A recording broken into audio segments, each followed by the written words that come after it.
5, 4, 3, 2, 1. Welcome to Highway of the Hidden, where the forgotten roads of history still breathe, and the night hides more than shadows. Here, the restless dead whisper in the dark, cryptids stalk the tree line, and conspiracies linger just out of sight. Every mile takes us deeper into the unknown, and every story carries a chill. So buckle up and join me as we take a ride down the highway.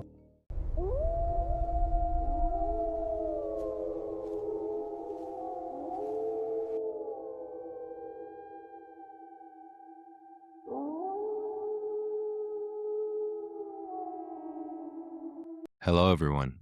Welcome to Highway of the Hidden. I'm your host, Polar Bear. And on tonight's episode, we're traveling down to Dallas, Texas. Not to the Dallas most people picture. Not the highways, not the skyline, not the noise and movement and endless light stretching across the Metroplex. Tonight, we're stepping backward into an older Dallas, one that still survives in pieces if you know where to look. A Dallas of dirt roads, oil lamps, hand-built homes, and families trying to carve out a life long before the city became what it is now. And sitting quietly inside that older version of Texas history is a house called Millermore. Now, on paper, Millermore doesn't sound like the kind of place that should terrify people. It's not some abandoned asylum hidden in the woods. It's not a prison.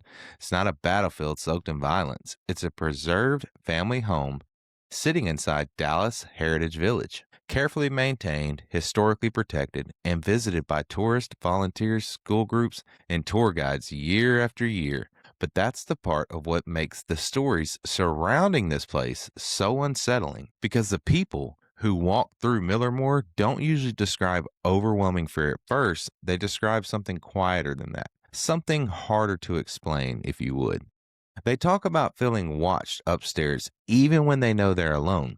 They talk about sudden cold spots moving through rooms during brutal Texas summers in a house that never even had central air and heating, okay? Tour guides have reported hearing infants crying from empty nurseries. Visitors describe the feeling of someone standing directly behind them in hallways where nobody is there. Security guards working late at night have claimed they saw pale faces staring out from upstairs windows well after dark. And then there are the smaller details, the details that bother me the most here, like a hand brushing through someone's hair when nobody was nearby, a bedspread that looked perfectly smooth, suddenly showing the clear impression of someone sitting down, children's laughter caught on recordings inside an empty house, a crib that allegedly moved across the floor on its own and leaving scratches behind it. That's where Millermore starts changing from ghost story into something else entirely, because the haunting people describe doesn't feel chaotic. It doesn't feel violent. It feels occupied in a way. And honestly, in my opinion, I think that can be scarier.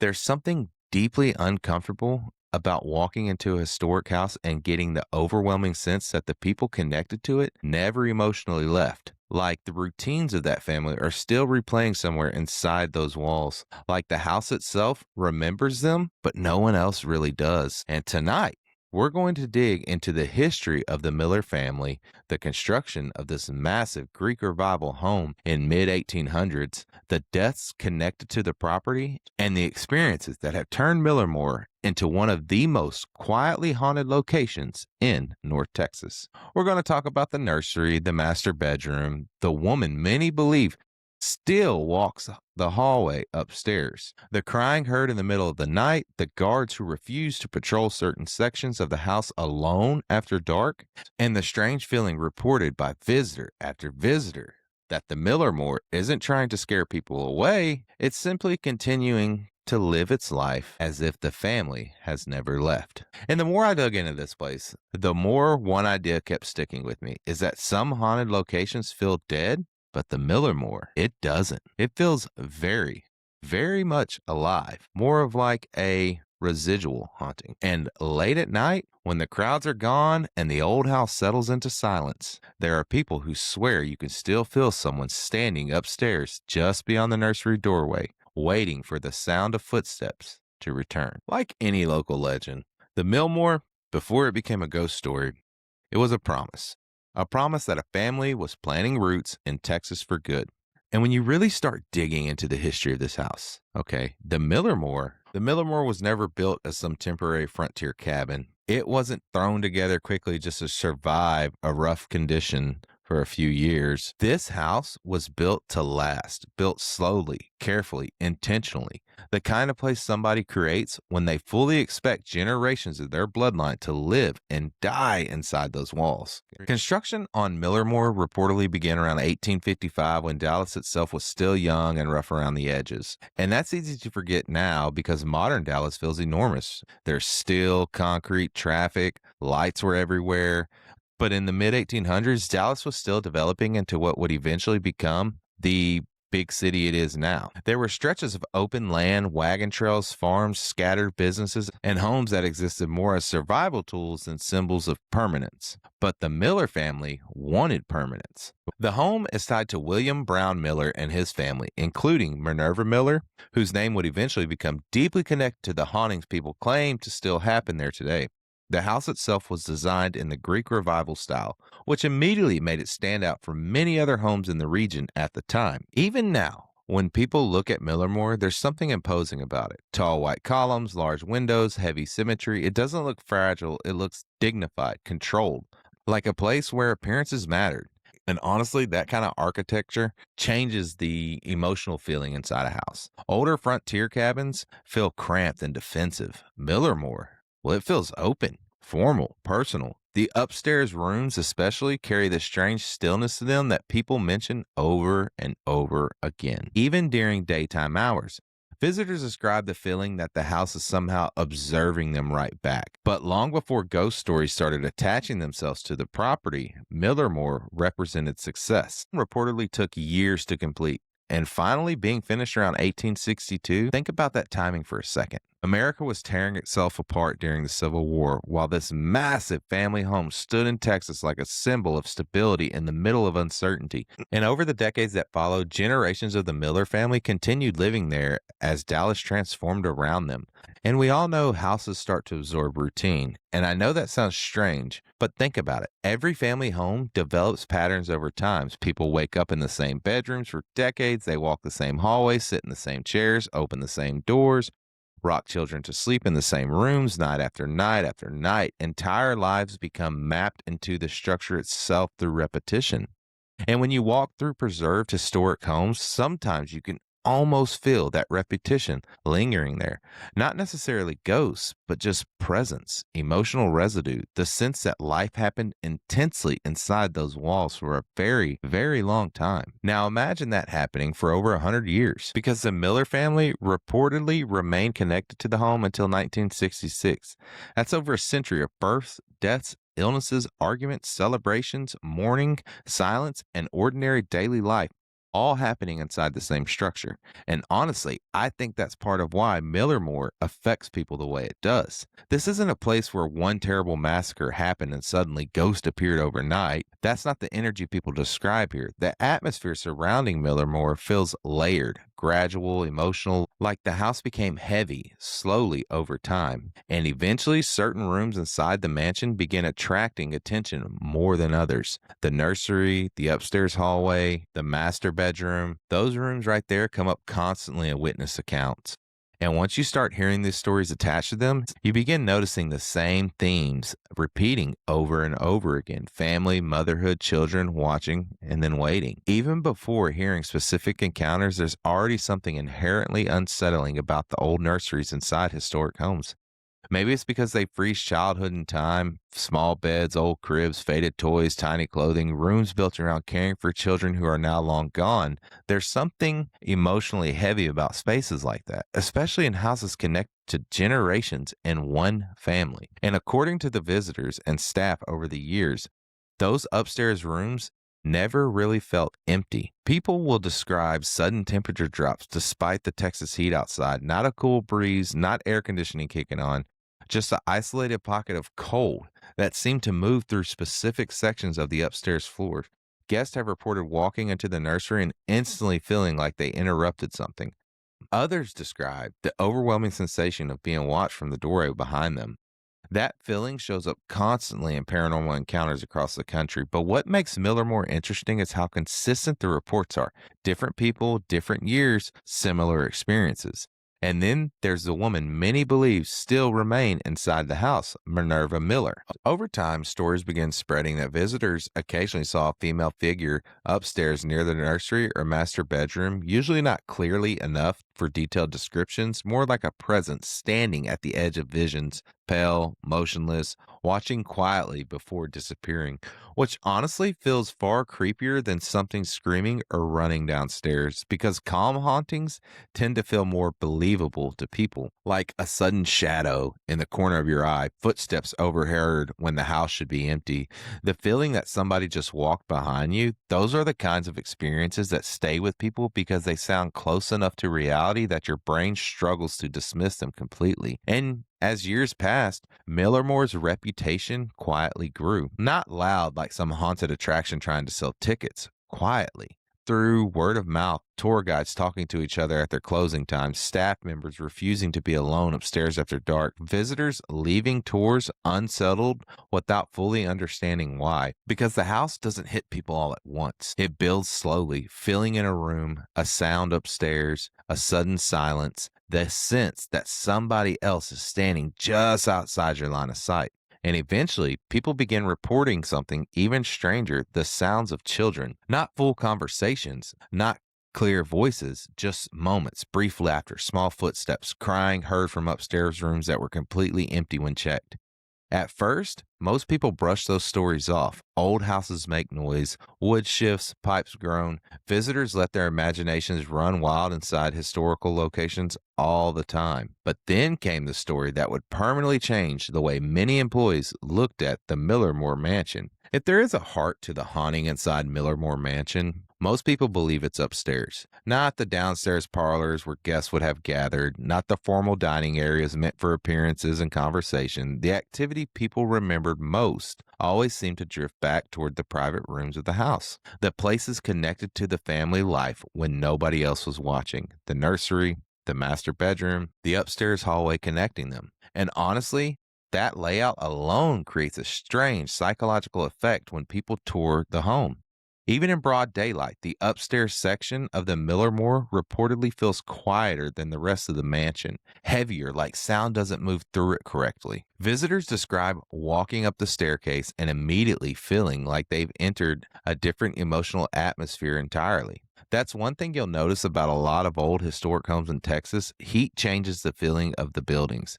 Downstairs tends to feel alive because doors open constantly, people move around, sunlight comes through the windows. But upstairs, rooms in these old houses can feel trapped in time. Stale air, thick silence, the smell of old wood, old fabric, old wallpaper. And when a house has a reputation attached to it already, your brain starts noticing every little creak and shadow, whether you want to or not. But according to multiple witnesses connected to the Millermore over the years, something about the upstairs nursery feels genuinely wrong. And the story that pushed that feeling from rumor into legend came from a longtime tour guide working inside the mansion. According to the account, the guide had finished giving tours for the day and was still inside the house with a male coworker after most of the property had gone quiet. Nothing unusual at first, just the normal sounds old buildings make settling into nighttime silence. Then they heard it, a cry upstairs, at first faint enough to question, not loud, not dramatic, just a sharp sound echoing from somewhere above them. The guide later described it as sounding disturbingly similar to an infant crying. Now, that alone would already get under somebody's skin inside an old historic nursery after dark, because your brain immediately starts trying to rationalize it. Maybe plumbing, maybe an animal outside, maybe another employee somewhere in the building. But the sound continued. And according to the story, the longer they listened, the harder it became to dismiss. The cries reportedly sounded distressed, human, and young. So eventually, the two employees decided to investigate. And this is a part of the story I keep thinking about because you can almost picture the exact atmosphere in your head if you've ever been inside an old building at night. Every step suddenly sounds louder than normal. Every floorboard creak feels amplified. You become hyper aware of how empty the structure is around you. The two workers started upstairs, and as they climbed higher, the crying reportedly became louder, not further away, but closer. That detail right there changes the emotional feeling completely. If the sound faded, you could convince yourself it came from outside or another part of the property. But according to the guide, the closer they got to the nursery, the clearer the crying became, until finally they reached the room itself. And the moment they stepped inside, the crying stopped completely. Not fading, no final sound trailing off into silence, just instant stillness. And honestly, I think that's one of the creepiest details in the entire Millermore story, because silence can be more unsettling than noise, especially in situations where your adrenaline is already rising. Your brain almost expects some explanation once you reach the source of a sound, but finding absolute silence instead creates this awful feeling that something was aware of you approaching. The employees searched the room. Nothing. The crib was empty. No animal, no broken pipe, no prank, no explanation at all. So eventually, confused and unsettled, they decided to head back downstairs. And that's when the crying started again, behind them, upstairs. At that point, most people probably would have left the building immediately. But according to the story, the guide and her coworker turned around and went back upstairs a second time, trying to figure out what they were hearing. And this time, something had changed. The crying stopped again as soon as they approached the nursery, but when they entered the room, they reportedly found the crib gone. Not overturned, not slightly shifted, gone. The crib had allegedly been moved from the nursery into the master bedroom nearby, and according to the witnesses, there were visible scratch marks across the floor showing where it had dragged. Now, whether somebody believes in hauntings or not, that detail changes the entire tone of the encounter, because physical movement is harder for people to explain away than psychological. Hearing a sound can be imagination, feeling watched can be nerves, but objects moving inside an otherwise empty historic home creates a completely different level of discomfort, especially a crib. Because cribs represent protection, safety, parenthood, vulnerability. There's something deeply wrong feeling about imagining one moving through an empty house in the middle of the night. And what makes the story even stranger is what supposedly happened afterwards. The crib was left inside the master bedroom, and according to the account, the crying stopped immediately after that. No more reports, no more sounds from the nursery, nothing. Which creates this deeply unsettling implication that whatever presence people believed was inside Millermore wanted the crib somewhere else, closer to the bedroom, closer to whoever or whatever witnesses believe still lingers upstairs. And over time, that story spread quietly among employees and guides connected to the property. Not everybody believes it, obviously. Some people think it's exaggerated over the years, like every ghost story eventually becomes. Others believe there had to be some natural explanation nobody noticed in the moment, but even skeptics admit something strange about the story, the emotional consistency, because almost every experience connected to the Millermore keeps circling back to the same themes: children, watching, family, the upstairs room, protective energy mixed with grief. That consistency is what keeps stories alive. And once people started paying closer attention to the upstairs section of the mansion, more encounters began surfacing. Visitors reported sudden cold spots moving through the nursery, even during brutal summer heat in Dallas. Some claimed the temperature change felt isolated, almost like stepping through an invisible pockets of cold air. Others described the overwhelming sensation that somebody was standing directly behind them while they looked into the crib or nursery displays. Several guests later claimed they heard faint laughter from upstairs while touring lower floors. Not loud enough to understand, just enough to stop people in place. And then there was a story surrounding the woman many believe still walks the upstairs hallways, because according to some witnesses, Millermore doesn't feel empty at all. It feels supervised, like somebody is still watching over the rooms upstairs long after the family itself disappeared into history. And late at night, after the tours are over and the mansion falls silent again, there are employees who swear they avoided looking too long toward the nursery doorway because more than once they thought they saw someone standing there. But, during the daytime, the Millermore Mansion almost succeeds in convincing people it's normal. That's the strange thing about historic homes. Sunlight changes everything. When the tours are running and people are moving room to room talking about architecture and Dallas history, the mansion feels educational, controlled, safe. Visitors focus on the antiques, the preserved furniture, the age of the structure itself. Their attention stays grounded in history. But according to the people who work there after dark, the feeling inside the house changed completely once the crowds disappeared. Because nighttime strips old houses down to their bones, the sounds become sharper, hallways feel longer. Every room starts looking like a place someone just stepped out moments ago. And in Millermore, employees and guards slowly began noticing that certain parts of the house almost feel active after sunset. Not alive exactly, but awake. And some of the most unsettling encounters connected to the mansion came from the people responsible for staying there after everyone else had gone home. The security guards, tour staff closing the property, workers locking up the upstairs rooms at night, people who weren't walking into the house looking for ghosts. That detail right there is big because the difference between somebody arriving at a haunted location hoping to experience something paranormal and somebody just trying to finish a shift before going home, that's a big difference. And over time, several workers reportedly began describing the same uneasy pattern inside the Millermore after dark. The upstairs never truly felt empty, even when they knew for a fact nobody else was inside. One of the strangest stories tied to the mansion came from a security guard patrolling outside near the master bedroom side of the house late one night. According to the account, the property had gone quiet, no guests, no movement, just a normal silence settling over Dallas Heritage Village after closing.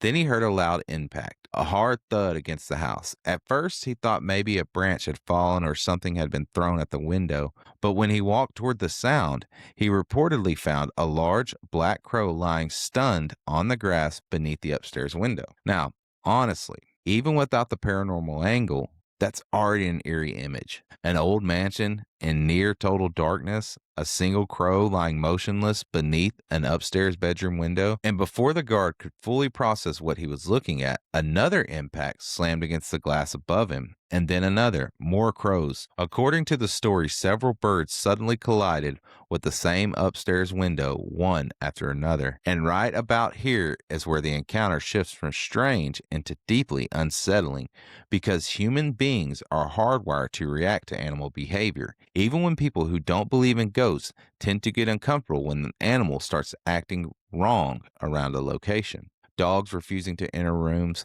birds flying directly into windows repeatedly in the middle of the night, something about it feels primal. The guard reportedly looked upward toward the master bedroom window, trying to understand why the birds kept striking the house, and that's when he claimed he saw someone standing there, a pale face, watching him from inside the upstairs room, not moving, not waving, just staring down through the glass. And according to the account, the moment lasted only seconds before the figure disappeared into the darkness. Now, obviously, skeptics would argue there are 100 possible explanations for something like that. Reflection, exhaustion, shadows, your brain trying to create a human shape out of limited light.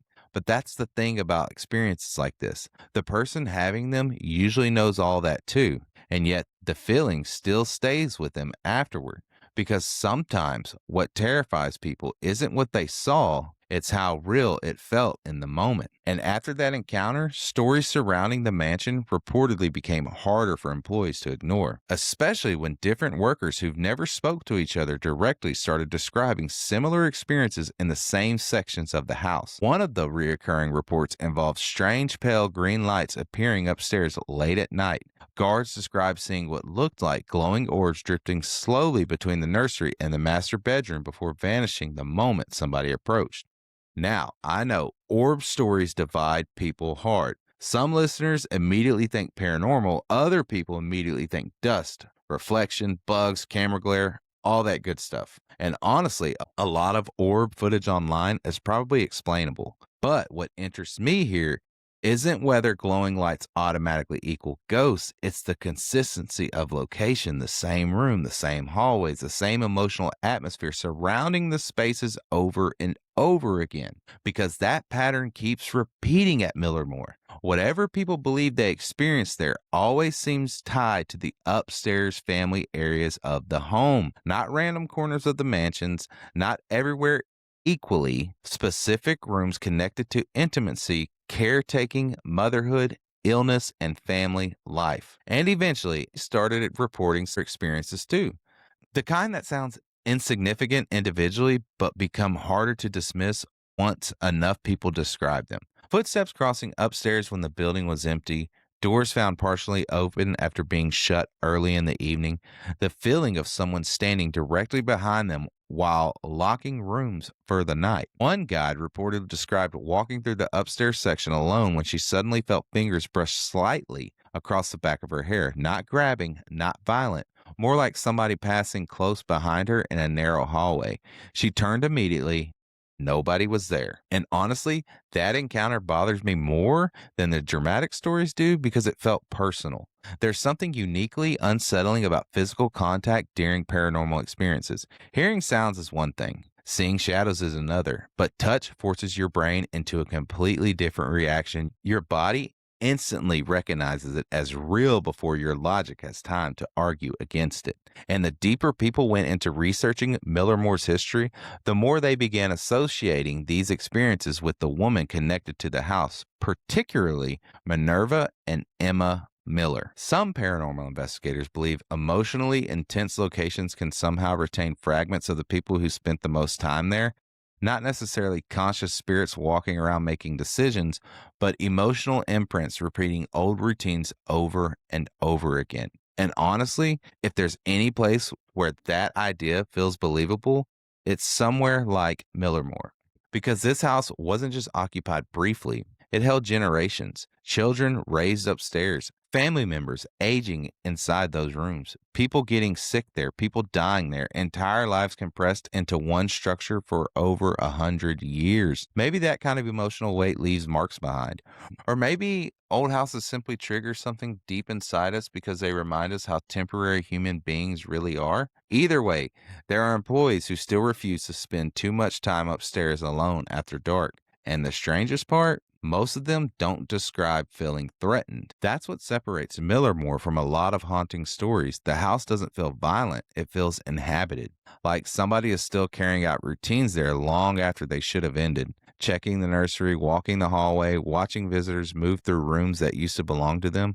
And late at night, when the old mansion settles and the upstairs windows reflect nothing but darkness, there are guards who still avoid looking too long toward the master bedroom. Because more than once people have walked away from Millermore with the uncomfortable feeling that somebody inside the house was watching them leave. By the time most people hear the name Millermore Mansion, they usually already know the basics. Historic home, old Dallas family, nursery upstairs, ghost stories tied to the woman who lived there. But what really built the mansion's reputation over the years wasn't one dramatic paranormal investigation or some viral ghost hunting video online. It was accumulation. One person leaving uncomfortable, and then another, different people, different years, similar feelings. And honestly, those are the stories that tend to stay with me the longest because they feel less rehearsed, less polished. Most witnesses connected to the Millermore didn't sound like people trying to become famous ghost hunters. They sounded like regular visitors who walked into a historic home expecting history and walked out feeling unsettled in ways they couldn't fully explain. One of the encounters that gets repeated most often involves a visitor touring the upstairs section of the mansion during the daytime. Nothing unusual at first. The house was active with guests moving room to room, guides talking, normal daytime noises carrying through the lower floors. The visitor eventually wandered into the master bedroom area and stopped near one of the old day beds displayed inside the room. And this detail matters because preserved historic bedrooms always create this weird emotional effect. They don't feel abandoned, they feel paused, like somebody stepped out temporarily and could walk back at any second. The visitor later described suddenly feeling the atmosphere change around them. Not cold exactly, quieter, heavier. That sensation people get when a room suddenly feels emotionally different without any visible reason. And while standing there, they reportedly noticed something strange happening on the bed beside them. The quilt shifted. Not dramatically, not flying across the room like a movie scene. It simply compressed downward slowly, as though somebody invisible had just sat on the edge of the mattress. Now, that's the kind of encounter that sticks with people because it's subtle enough to feel believable. Your brain immediately tries to explain it away. Uneven mattress, old springs, weight distribution, whatever the case may be. But according to the witness, the movement happened while they were actively looking directly at the bed. And what disturbed them the most wasn't even the motion itself, it was the feeling that accompanied it. The overwhelming sensation that somebody had entered the room with them, not angrily, not aggressively, just present. That same emotional tone shows up constantly in Millermore encounters. Witnesses rarely describe overwhelming terror right away. Most describe discomfort growing slowly over several minutes until they realize that they no longer feel alone inside the room. Another visitor reportedly experienced something similar while touring the upstairs hallway near the nursery. According to the account, the woman paused briefly to look into one of the rooms when she suddenly felt fingers move lightly through the back of her hair. Not a pull, not violent, more like somebody brushing past her gently. She immediately turned, expecting another guest to be standing close behind her. And guess what? Nobody was there. The area around her was reportedly empty at the time. Now, maybe there's a rational explanation for experiences like that: static electricity, loose strands of hair shifting unexpectedly, your nervous system reacting to anxiety inside an old building. But here's the problem: Millermore keeps producing the same kinds of encounters over and over again. Touch, watching, presence. The rooms upstairs, that consistency is what makes these stories difficult to completely dismiss. Then there are reports involving children. And honestly, child-related paranormal stories tend to hit people differently because they trigger something instinctive in us. Adults are wired to react emotionally to the sound connected to children, whether it be crying, laughter, footsteps, or distress. So when witnesses start hearing these things inside empty historic homes, it immediately creates a deeper level of discomfort. Several guests and employees over the years have claimed they heard faint laughter coming from upstairs rooms while nobody else was present. Not loud enough to fully identify, usually brief, almost distant, but enough to stop people in place. One former staff member reportedly described hearing what sounded like quick footsteps crossing the nursery floor late in the evening while preparing to close the house. Thinking another worker had gone upstairs, they called out and received no answer. The footsteps stopped immediately. When the employee checked the room moments later, nobody was there. And then there are the encounters tied directly to visual sightings. One witness was touring the property near sunset, claimed they glanced towards an upstairs window and briefly saw what appeared to be a pale woman standing motionless behind the glass. According to the description, the figure wasn't distorted or shadow-like at first glance. It looked like an actual person silently watching the grounds outside, but when the witness looked again seconds later, the window was empty. And that encounter lines up disturbingly well with the stories told by the nighttime security guard years later. Different people, similar descriptions, a pale face upstairs, watching quietly from inside the house.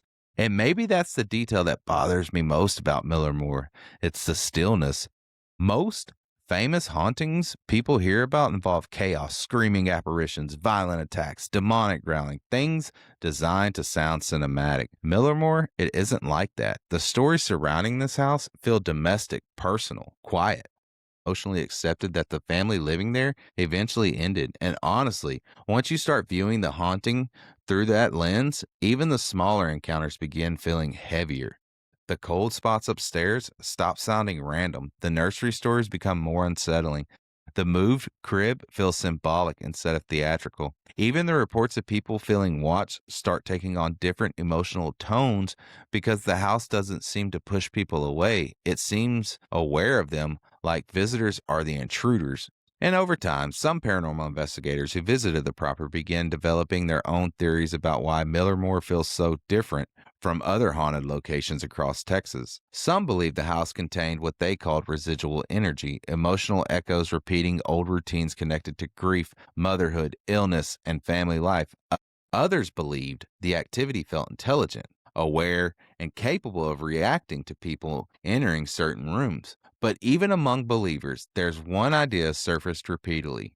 Whatever remains inside Millermore does not seem malicious, which somehow makes the entire place feel even stranger, because if a location feels evil, your brain understands the danger immediately. But a haunting that feels calm, observant, almost protective in certain moments, that creates a completely different kind of fear. The fear that something inside the house still believes it belongs there. And late at night, after the tour ends and the mansion settles into silence once again, there are people who still avoid lingering too long near the nursery doorway upstairs, because every now and then someone still hears movement inside the room after everyone has supposedly gone home. So we know that the strange thing about the Millermore Mansion is that the more stories you hear about it, the less it starts sounding like a traditional haunting. Because when most people think about haunted houses, they picture chaos, violence, screaming ghosts, something aggressive trying to force people out.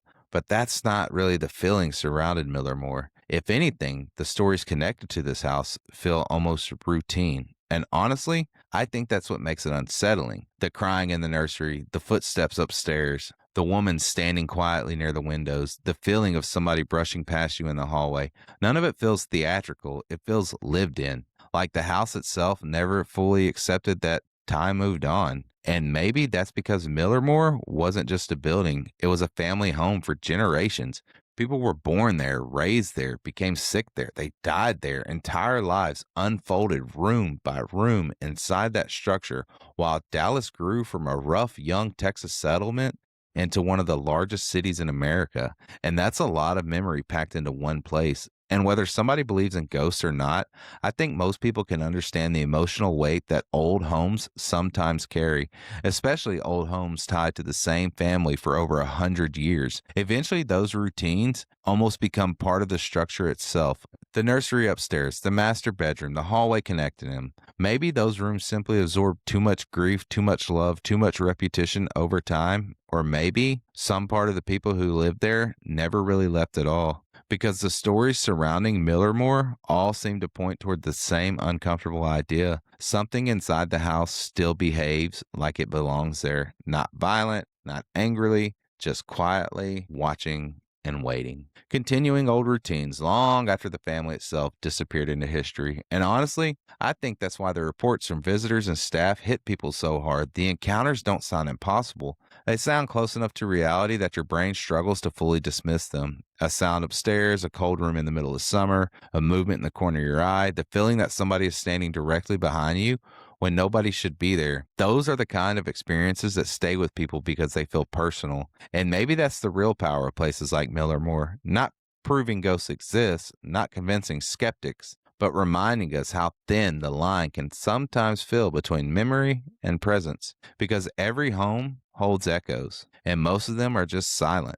But according to the people who have walked through Millermore Mansion after dark, this one may still be speaking, quietly, from somewhere upstairs. Well, that's it for tonight, everyone. I hope y'all enjoyed the show. And if you've had an encounter, whether it be in Texas or anywhere in the world, and you want to be on the show, shoot me an email. My email address is polarbearhoth@gmail.com. You can reach out to me on TikTok and Instagram, polarbearhoth, or you can reach out to me on Facebook, Highway of the Hidden. Thank y'all. Have a good night. And remember, keep your headlights on because you never know what's around that final curve. And as the road disappears into the mist, the hidden waits for those brave enough to follow. Until next time, keep your eyes on the shadows and remember, every highway has its secrets. This has been Highway of the Hidden.